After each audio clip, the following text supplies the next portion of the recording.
Hello and thanks for joining us on ArirangNews. Seoul and Washington launched a bilateral working group on business visas and visits, taking the first step to ensure Korean workers involved in major U.S. investment projects to enter without disruption.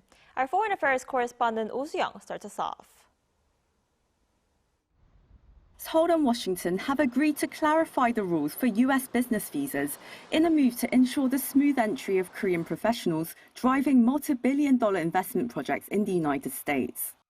The two governments launched their first bilateral visa working group in Washington, D.C. on Tuesday local time, responding to the visa bottlenecks that led to the week-long detention of more than 300 Koreans connected to a Hyundai LG battery plant in Georgia last month. Of those arrested, 170 were on short-term ESTA travel visas and 146 were on B1 or B2 visas. While they were released after a week, their detainment was highly questionable as US State Department rules allow B1 holders to train local staff and install equipment. At the working group's first meeting, the two sides confirmed that B1 visa holders are permitted to install, service and repair imported equipment. The US also reaffirmed that ESTA travelers are allowed to perform the same activities as B1 holders.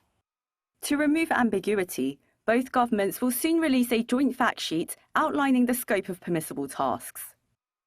The two sides further agreed to install a Korean investor desk inside the US Embassy in Seoul to serve as an access point for Korean companies investing in the US and help resolve visa issues quickly.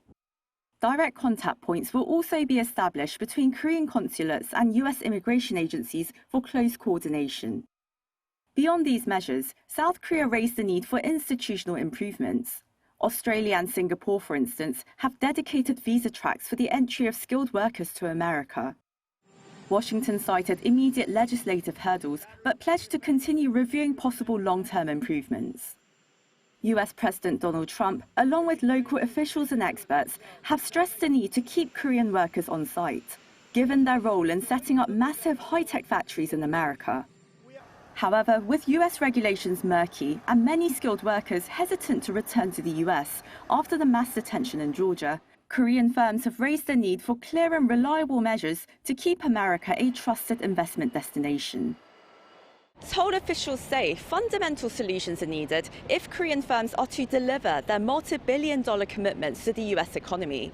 The new working group agreed to meet again at the earliest possible date to continue their consultations. Oh Soo-young, ArirangNews.